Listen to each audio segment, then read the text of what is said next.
Thank you, Laura Berman. So wonderful to have you with us today. Laura, if you weren't aware, is leading our music program in this time of transition, is bringing all sorts of creativity, spunk, and fire. We're so grateful for you, Laura.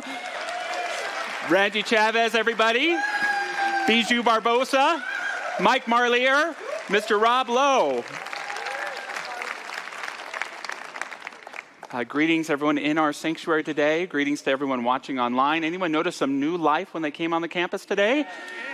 As many of you know, about 6 months ago, we got this terrible notice from the city and had to remove dozens and dozens of trees. And you came forward in an incredibly generous way, gave us the funds that we needed to both remove those trees. And now the good part has arrived. We're planting new trees. I'm so grateful to Todd Graves for his leadership through this entire process, the ick part and now the good part of it.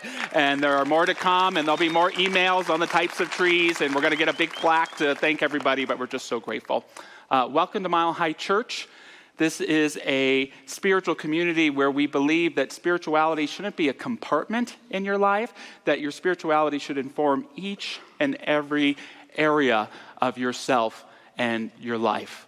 That any moment, no matter how seemingly sacred or mundane, is an opportunity for healing, an opportunity for growth, an opportunity for epiphany, and an opportunity to get closer to that divine source within us and within all of life. I'm so glad you're here this morning. If you're new, we love to recite our vision and mission each week. It's coming up on the screens. If you want to say it along with me, it goes like this. Our vision, oneness revealed, a world of love, peace, and abundance for all. And our mission, to serve as a spiritual beacon for personal empowerment and global enlightenment. We have a wonderful service in store for you today, and we're going to move right into it by moving into our shared spiritual practice of song, of silence, and prayer.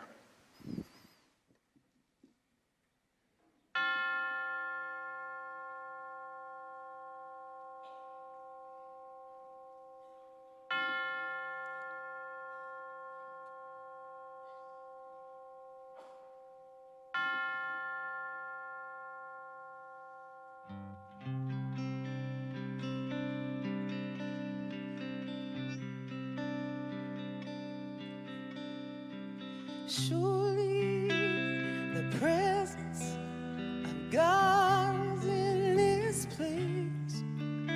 I can feel the mighty power and the grace.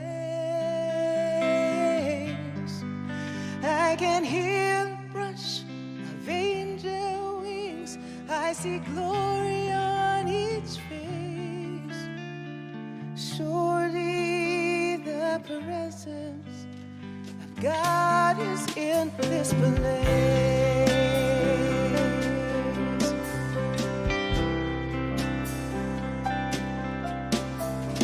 Surely the presence of God is in this place. I can feel the mighty power and the grace. I can hear the rush of angel wings. I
I invite us to contemplate that presence we have just sung about together. To contemplate that presence and feel the assuredness that comes forth as we sing those words, surely the presence of God is in this place. And to feel the vibrational energy of these truths awakening us to that deeper reality of the divine presence as the energy that expresses itself in, through, and as all of creation, and most assuredly as each one of us. Surely the presence of that God presence is everywhere in this universe, everywhere on this planet, in every life, in every being, and surely that presence is right here, in, through, and as us in this moment of prayer and community together. And we feel those words calling us to this deeper truth and to the resonance of that truth. And we feel the beautiful, refreshing security that comes in the awareness that that presence is our presence, is who and what we are. And indeed, deep within us, that resonant voice rings through us. I know who I am. I know who I am. And I know that the presence of God is the presence that I am.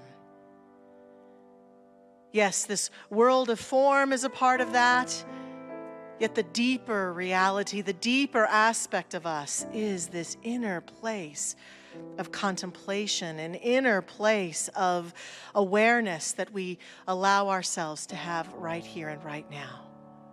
And what a joy it is to embrace and embody this through the active awareness of this prayer time. It colors everything when we do this.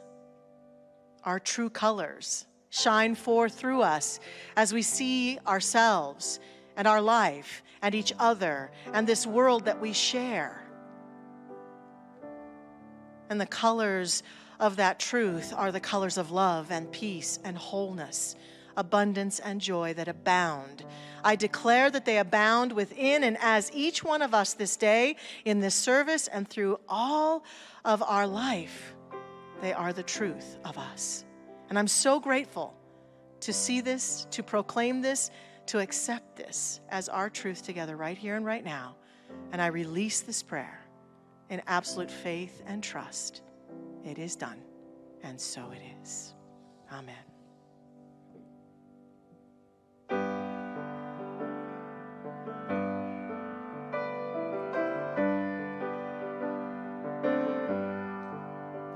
We are holy, holy, holy. We are holy, holy, holy. We are holy, holy, holy. We are holy.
We are holy, holy, holy. We are holy, holy, holy. We are holy.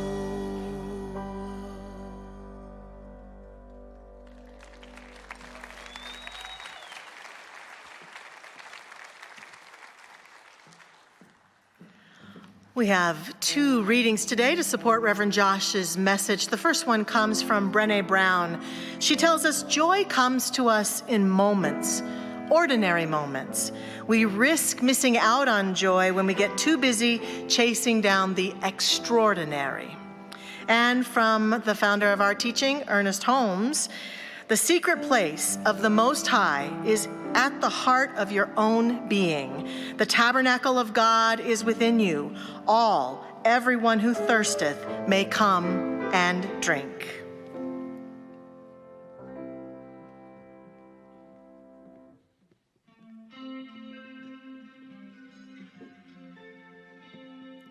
Well, I'm so grateful to share this next song.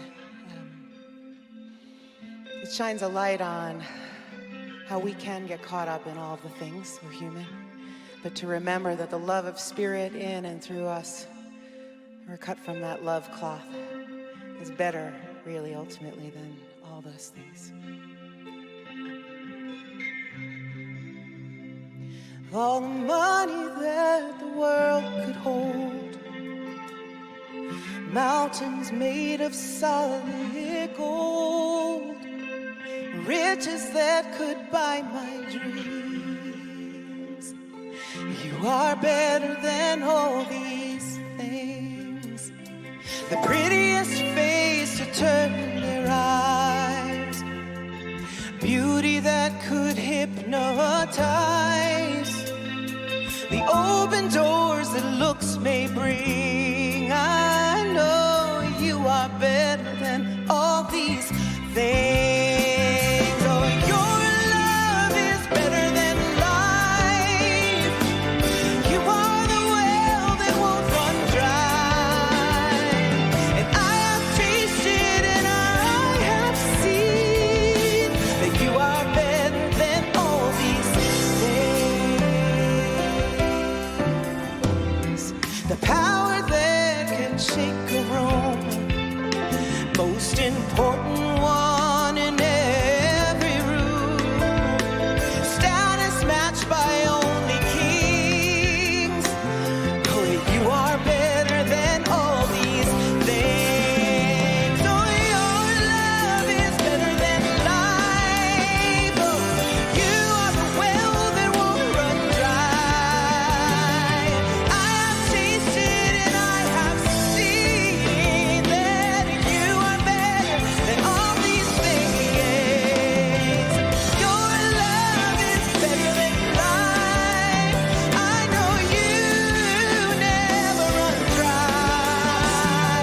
And I have tasted and I have seen you are better than all these things. Sweet Spirit, being liked and loved by everyone, approval that outshines the sun, cheered by all who think of me.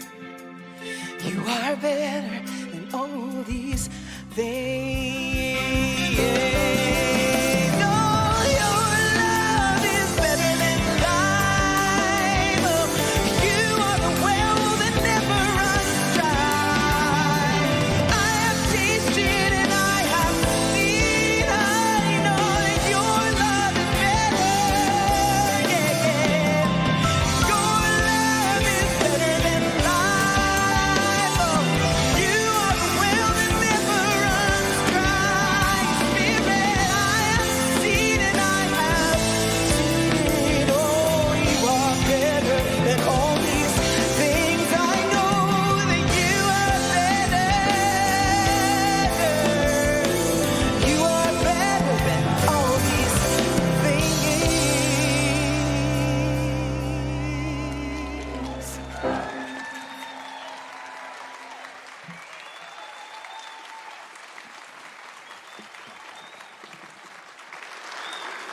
Laura Berman. Thank you, Mile High Band.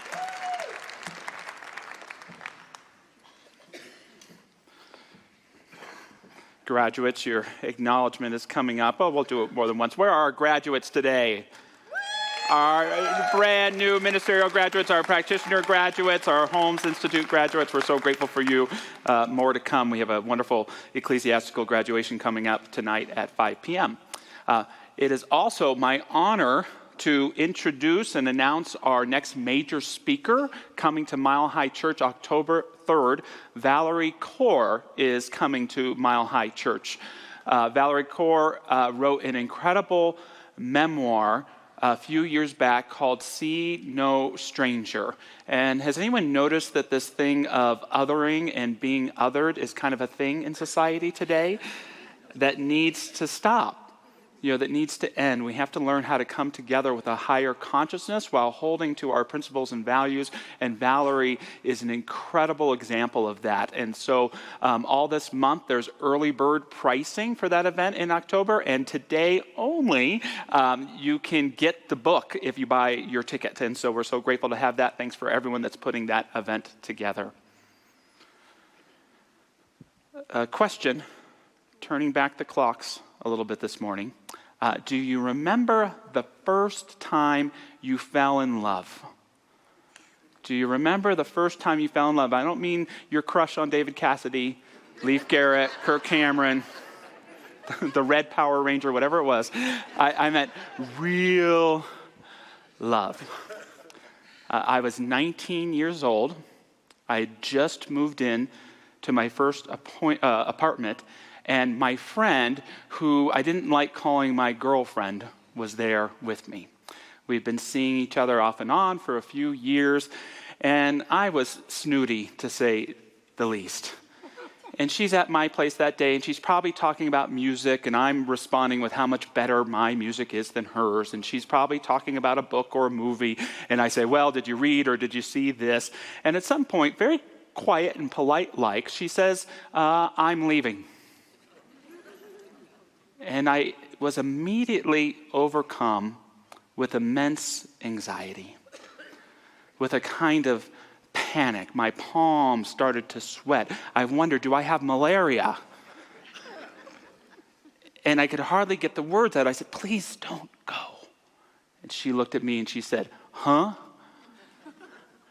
And thankfully she stayed, but I knew in that very moment, for the first time in my life, I was in love.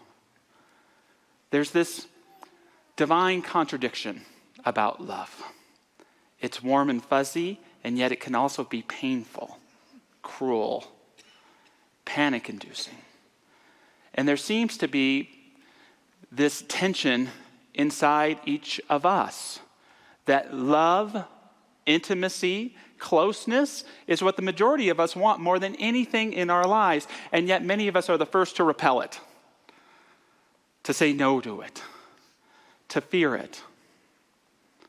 Henry Nouwen, the great Catholic teacher, I think put it quite well. He said, every time we make the decision to love someone, we open ourselves to great suffering, because those we most love cause us not only great joy, but also great pain. The greatest pain comes from leaving. When the child leaves home, when the husband or wife leaves for a long period of time or for good, when the beloved friend departs to another country or dies, the pain of the leaving can tear us apart. Still, if we want to avoid the suffering of leaving, we will never experience the joy of loving. And love is stronger than fear, life stronger than death, hope stronger than despair. We have to trust that the risk of loving is always worth taking. The risk of loving is always worth taking. Do you agree with that? Will you say it with me? The risk of loving is always worth taking. And we're not going to say that as a platitude. We're going to take that risk. I'm starting a 2-part series today. It gives me a great sense of self-importance to say I'm beginning a 2-part series today entitled Sacred Intimacy. And by intimacy, I want to define what I mean by it right away. I mean closeness.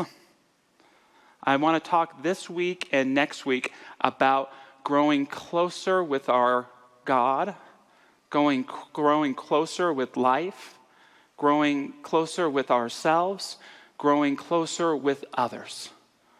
Uriah Mountain Dreamer said, "This is what I ache for. Intimacy with myself, intimacy with others, intimacy with all that is life." But it takes a lot of risk and courage to get there. I have a little saying about relationships. I have many, but here's one. And it's this: how you get along with life is how you get along with yourself, is how you get along with others. And in turn, how you get along with others is a reflection of how you get along with yourself. And how you get along with yourself is a reflection of how you get along with life. If life is a mess that's just here to grind me under, filled with unknowns, temporal, a crapshoot, but mostly crap, if it's to not be trusted, if it's dangerous, what does that say about my ability to trust in myself? To trust in my own mind, to understand the desires of my own heart and that they may be good. And what does that say about my ability to trust you, to invest time in getting to know each other, to deepen and grow? But if life is a grand mystery to be embraced, if life, for all of its struggles and dangers, ultimately leads me to a feeling of immense gratitude and possibility, if life is indeed a springboard for possibility, then I can begin to explore those same aspects of being within my own self and see them and embrace them and risk the love that it takes to grow close with you so that I can know myself and this thing called life and this thing called God in a more grand and emphatic way.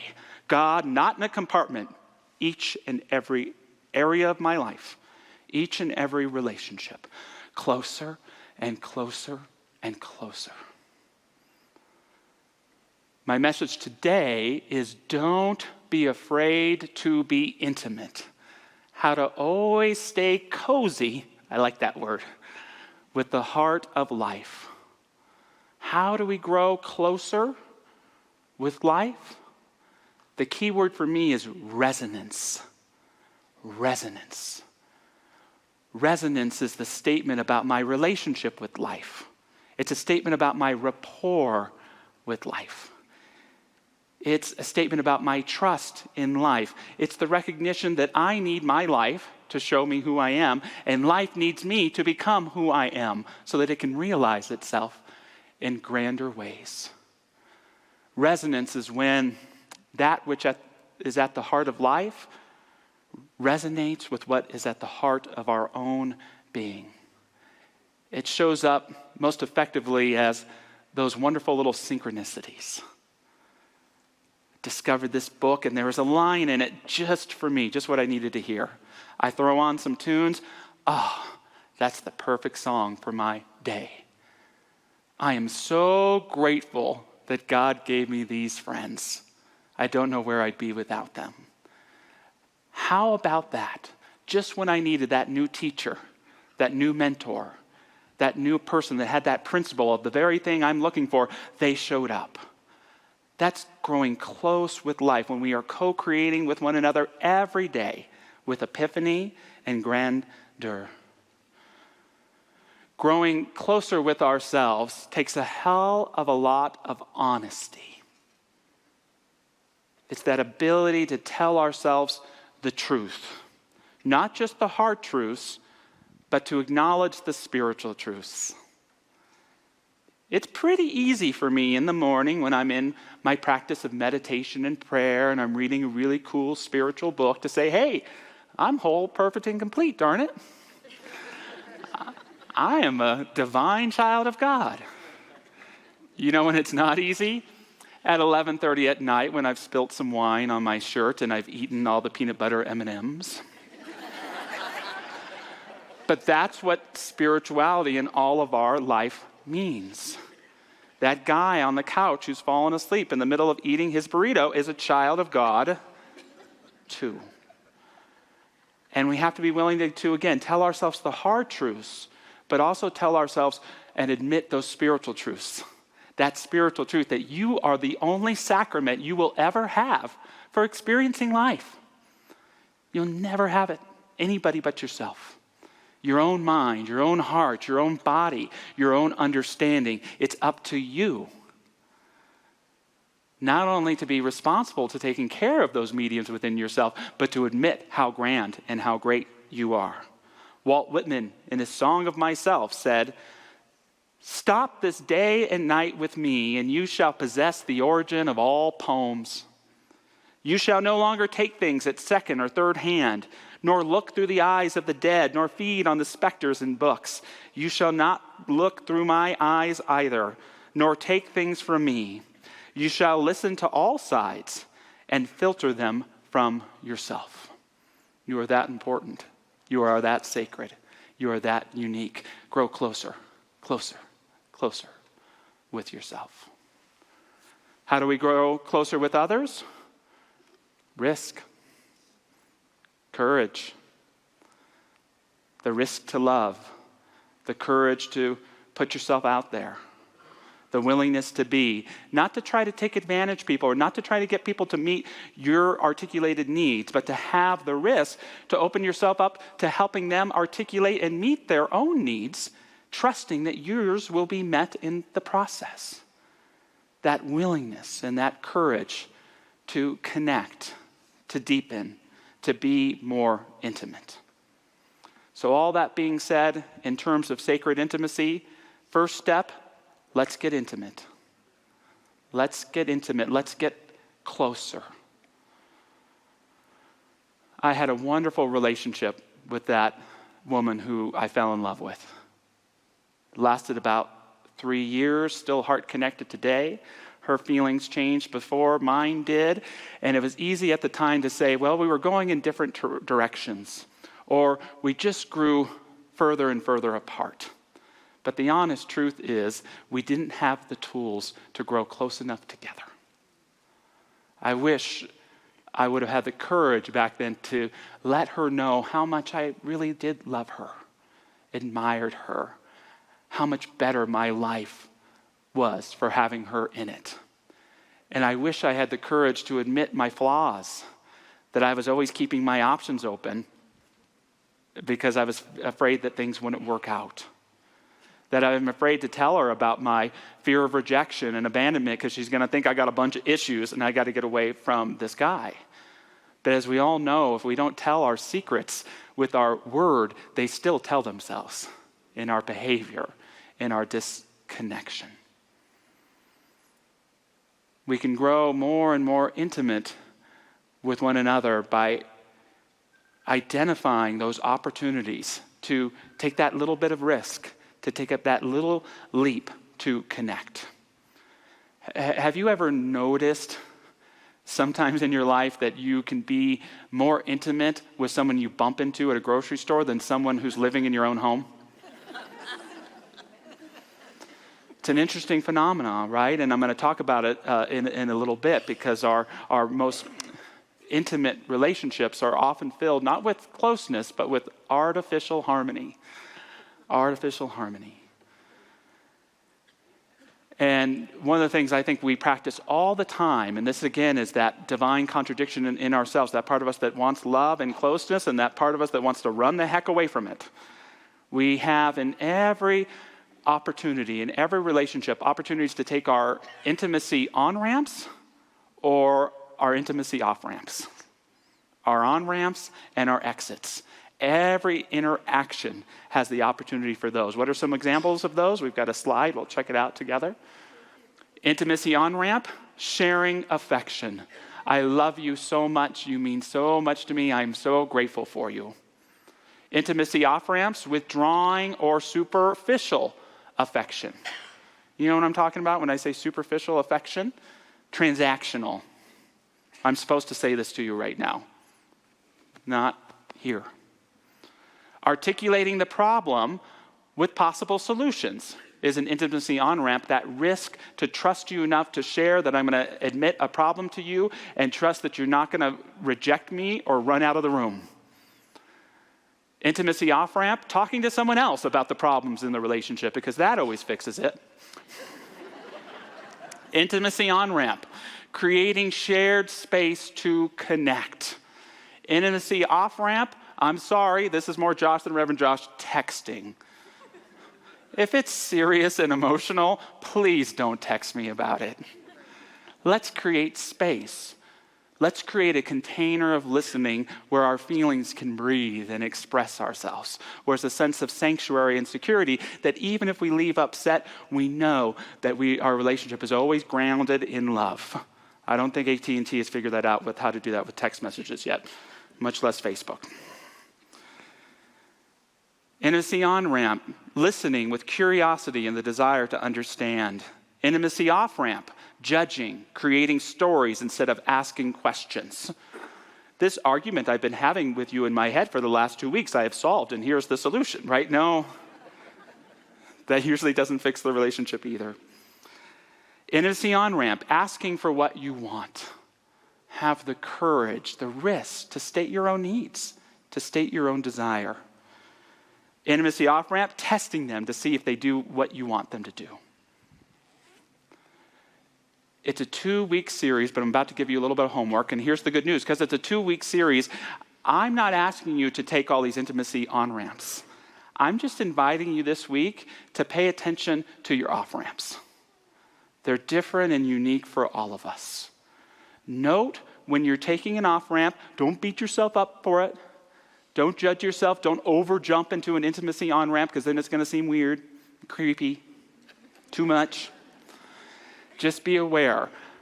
I am exiting from an opportunity for closeness and intimacy right now. And you can ask yourself why, but it's going to come down to this tension. The part of me that wants love and the part of me that is afraid of love. And why am I alive? Why am I here? Is it to live my life in fear of love? No. It's to live as close as I can with that heart of life, that heart in myself, that heart of the people I love and want to cultivate ongoing love and connection with. Zamira and Jackie and I have been working on creating a meditation and prayer retreat for Labor Day weekend. And so we're looking forward to that, but we got to do an advanced one for our practitioners recently. And we did an advanced exercise by sharing about this. Please don't take that as a sign to not sign up for the retreat. But we had this exercise of just encountering each other and looking one another in the eye. Just greeting and connecting, no words at all, just connecting with the eyes. And it was so intimate that it scared some of us. But what was wonderful was to come before someone I knew and admired and just feel the bond. The bond was right there. Nothing needed to be said or shared. And then in other cases, and this did bring forward some tears, it was beholding and seeing someone that I had thought I had known, but I had never taken the time to really see before. That could be someone you've been in relationship with for 25 years. To pause, to look, to see the person before you as a beautiful expression in that very moment, to accept them entirely and to honor wordlessly your bond. Let's get intimate at the level that works for us by being aware of where we're exiting, but then becoming aware of those new choices that we can make. Let's get intimate and let's get honest. Let's get true. Let's get real. Honesty doesn't just mean telling the truth. It means being who you truly are. Honesty and living an honest life isn't just about speaking your truth. It's the courage to be who you really are, warts included, and to allow yourself to be loved and accepted in that way. Some of us are so caught up in the superficial that we've never had the courage to allow ourselves to be that honest. Instead, what we build in so many of our relationships is this artificial harmony. The biggest enemy of intimacy isn't conflict, It's artificial harmony. It's pretending that everything's okay. We have another slide with some symptoms that may speak if you're practicing too much artificial harmony. Again, Josh is going to harp on the texting. You can call me. Texting is great for just little bits of information and for talking to people who you'd rather not talk to. But it's not going to create a lot of intimacy. Salutation points and artificial check-in rituals. Hi, how are you? I know you're going to say fine. How are you? Fine. Thank you. Let's move on. We've said hello. We've checked in. Now let's talk about the chores and if you did them or not. Right? I love you. Have a great day. I love you. Have a great day. They're not bad, but they don't create that opportunity for deepening and intimacy. Escaping together instead of connecting with one another. What do you and your partner like to do? We like to not talk and just watch TV from 7 to 12 at night. Avoiding talking about problems. If we're willing to take that risk to be intimate, to be honestly ourselves, we're going to have to address those elephants in our relationships. Those elephants that are always in the room. We have to kill the elephants and have the courage enough to create the space for greater connection.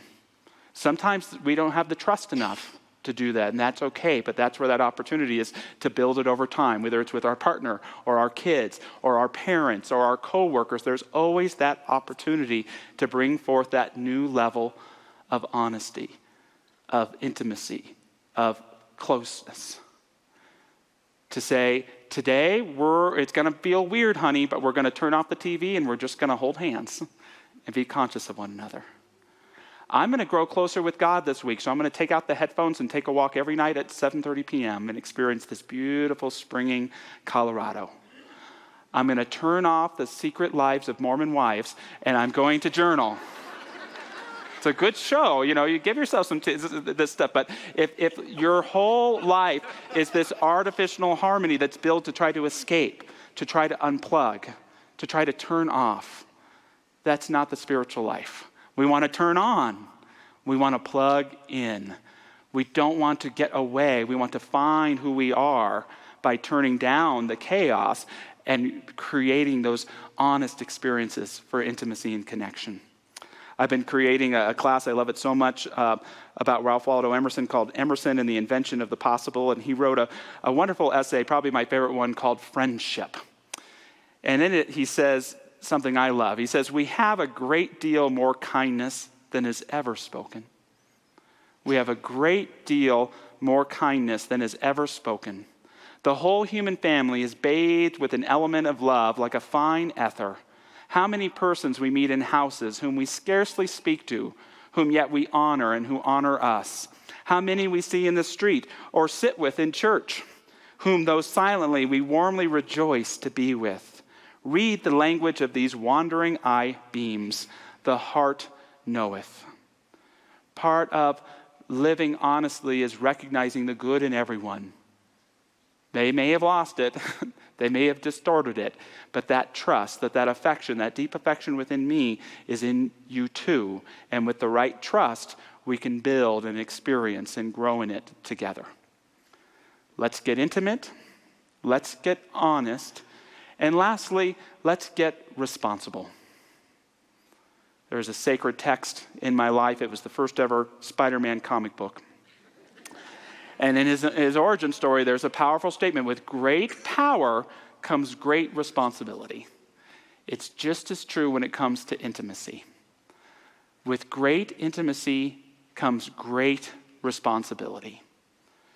It again is not the act of manipulating or trying to get someone to meet the wants that we think we need to manifest ourselves. It's releasing those all together and being willing to create a harmonious relationship with someone to support them in meeting their own needs, and then trusting that what we really need will get met in the process. That's the glorious dance of closeness in our relationship with life, in our relationship with ourselves, in our relationship with others. But it takes being responsible. It takes being available. It doesn't mean being someone's end-all and be-all, but it means being responsible to the intimacy and the sacredness that you have created together. There's a new best-selling book. I really like it. Mel Robbins' The Let Them Theory. How many people have read that book? You can see how popular it is just by the raise of hands. And she's an amazing person. Karen, our events person, looked into bringing her to Mile High Church for like $10 million or something. so I'm going to talk about her book instead. And Robbins' Let Them Theory states that, in short, let people do them and you do you. Don't get caught up in trying to chase or fix or point out or blame for people doing them, and just focus on your own actions. And life is going to be a lot better, and you're going to be a much happier person. And I like this for two reasons.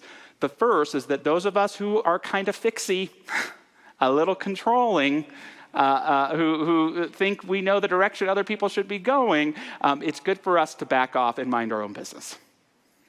Okay. Two, it's really good advice for those of us who have people in our lives who are very lovable, but they're not love-able, and they only know how to express through toxicity.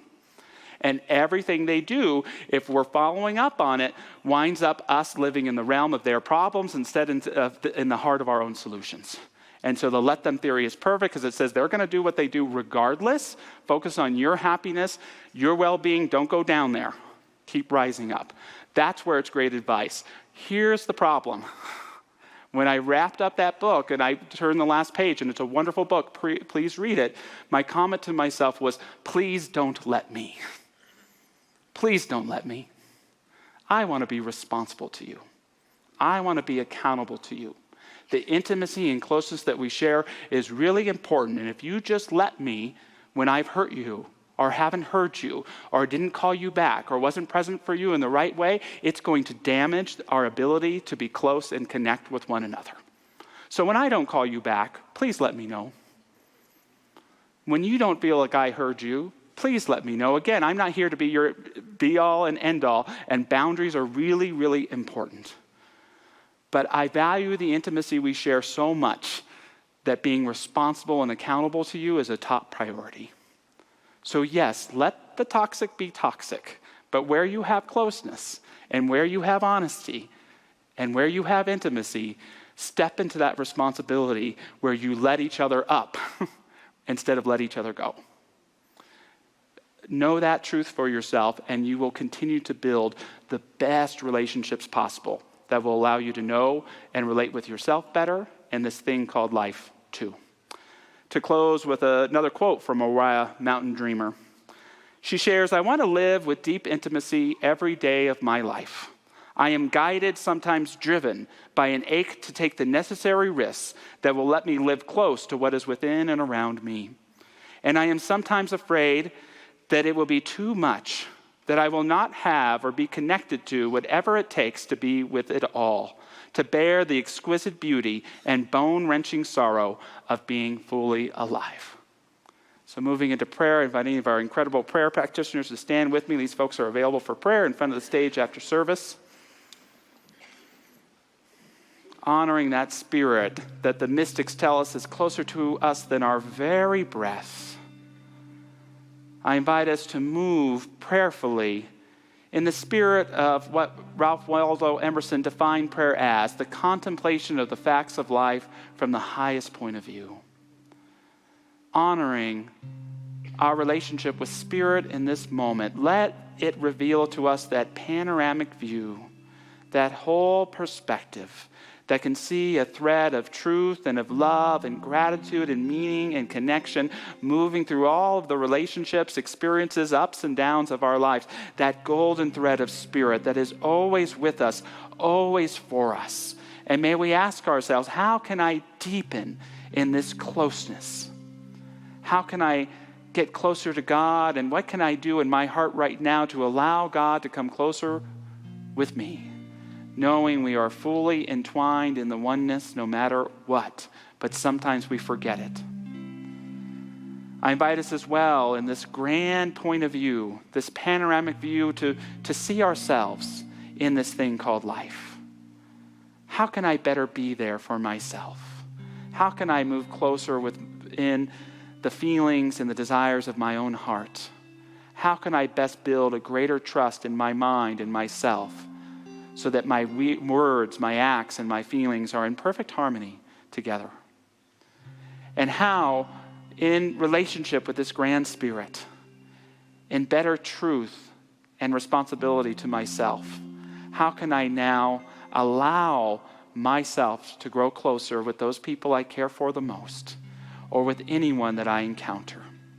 How can I be a more transparent presence for transformational relationships that bring meaning and life and love? What are the boundaries I'm called to create? What is the truth about who I am that I have yet to fully embody or embrace? And what am I called to be right here and right now as a presence not only for life but for others as well? Knowing that as we take care and we grow in intimacy with life, with spirit, with ourselves, our psyche, our heart, our way of being, and with all of those incredible human beings that fill our life, may a deep intimacy hold us, uplift us, and make our lives so much more richer. Thank you, life. And so it is. Amen. Being liked and loved by everyone. Approval that outshines the sun. Cheered by those who think of me. You are better than all these things. Oh, your love is better. And you are the well you never run dry. And I have tasted and I have seen that you are better than all these things.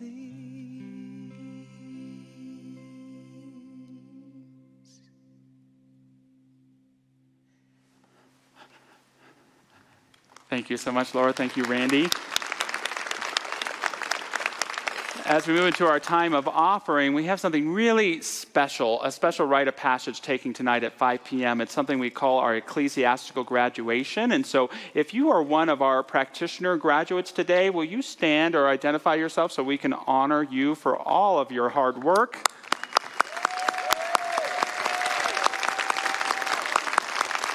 Incredible people. I've been so blessed to get to be a teacher on your journey.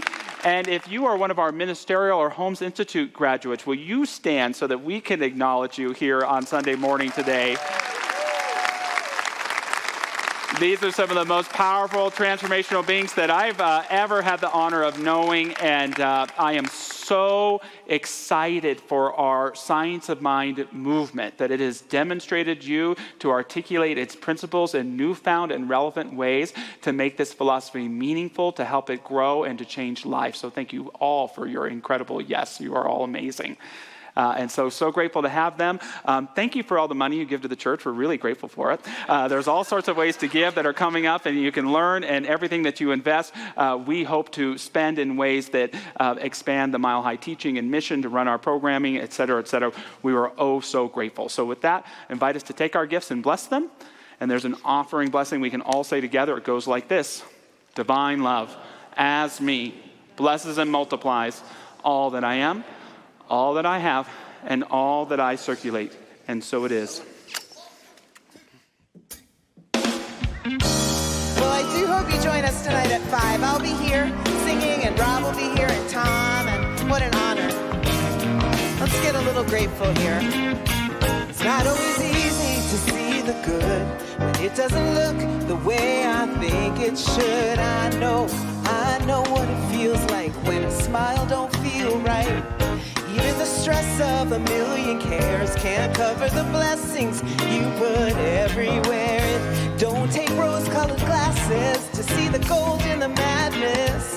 I just wanna take time, slow down, take a moment to see it now. The little things are what it's all about, and what it's all about. Take a look around. There's something to be grateful, something to be grateful for. To be found underneath the surface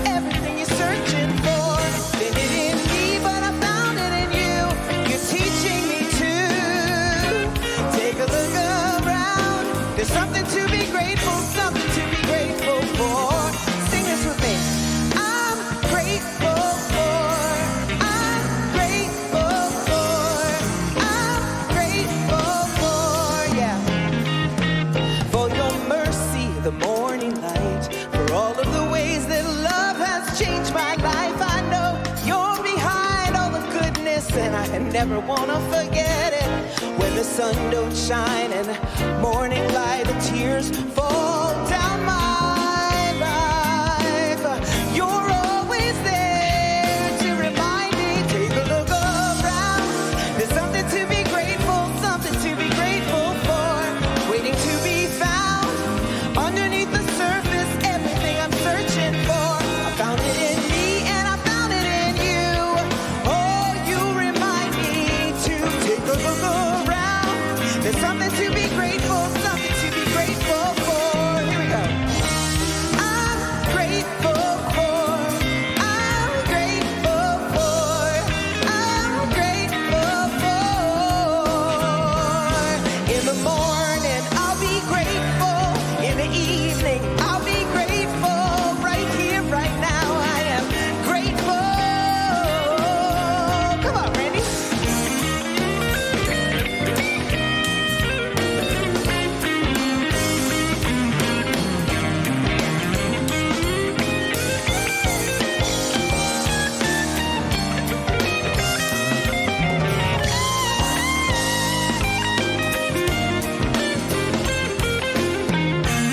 I'll be grateful in the morning. I'm grateful in the evening. I'm grateful each day I practice, yeah. In the morning, I'll be grateful. In the evening, I'm so grateful. I'm so grateful for, yeah, so grateful for.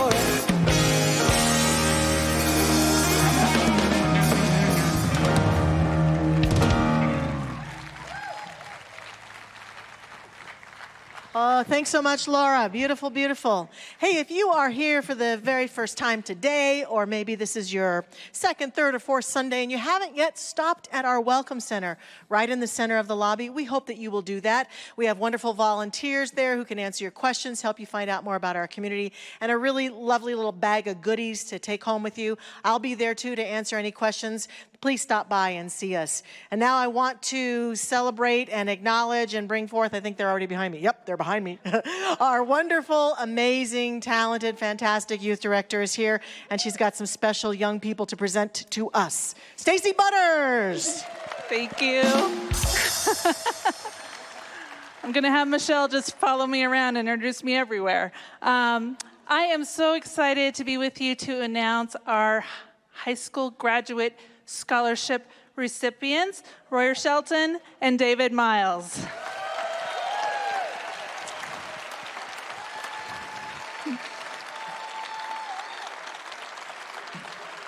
So super cool for me. These two actually have known each other through all aspects of our program, showed up here as little tykes. They are both receiving our H. Fred Vogt Scholarship, which is named in honor of our Minister Emeritus in Memoriam, and it is given to individuals who have really taken advantage of all that we have to offer here in our youth program. So the other thing I want you to know is that our youth scholarships can be used for anything. They can be used for any kind of other education. They could be used for an entrepreneurial idea, or they can be used for a key experience that really helps move your dreams forward. So whatever that might be, we empower you to take it and use it. So I'm going to give them each a moment here just to say something very brief. Royer Shelton. I am going to Metro for education. I'm going to be a teacher, I think. Yeah, thank you. I know, I'm great. And I think that the most important thing that I want to keep in mind as I move forwards through my life is ironically what I wrote my college essay about, which is building a mindset and then maintaining that same mindset to create a world that you want to live in.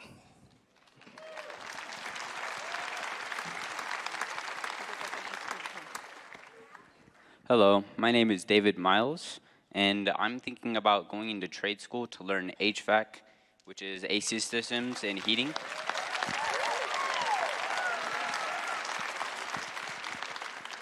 And one thing that I've learned here at the Teen Underground and the Mile High is that we are exactly where we're supposed to be on our journey, and we're becoming who we are.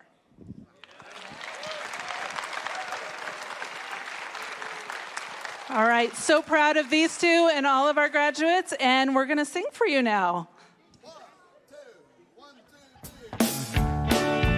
This morning, we're going to be moving and grooving. So if you want to stand, dance in the aisles, dance in your seat, get it moving. Ready? 1, 2, here we go. Let's put our hearts together. Let's put our minds together. Let's bring this world together. See what we can do. Let's put our hearts together. Let's put our minds together. Let's bring this world together and see what we can do. Do, do, do, do, do, do, do, do. Do, do, do, do, do, do, do, do. Let's put our hearts together. Let's put our minds together. Let's bring this world together. See what we can do. Let's put our hearts together. Let's put our minds together. Let's bring this world together. See what we can do. Do, do, do, do, do, do, do, do. Do, do, do, do, do, do, do, do. Let's put our hearts together. Let's put our minds together. Let's bring this world together. See what we can do. Let's see what we can do. Let's see what we can do.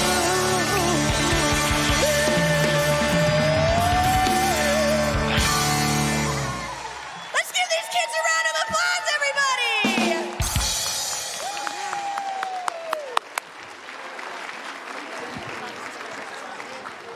Thank you, Michelle Bailey. Thank you to our incredible youth. We're so grateful for you.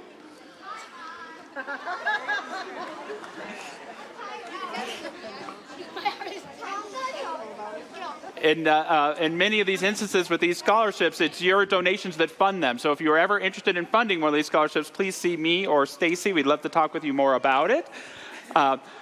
Sacred event coming up after service today, ice cream social. Ice cream is one of those sacred sacraments in our tradition, so you can go and enjoy that and have some fun. Come back tonight at 5. Thank you for all the work you do to lead our School of Spiritual Leadership, Dr. Michelle.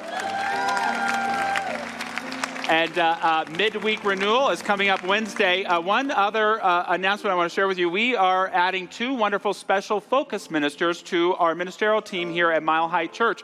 The first of them is Reverend Casey Fight. Reverend Casey is going to be our spiritual practices minister, and so she already leads and organizes things like yoga and Tai Chi here during the week. We really like thinking of Mile High like a spiritual gym, and so she's going to be adding so much programming in there to help us strengthen our spiritual well-being and mindset. Thank you so much, Casey.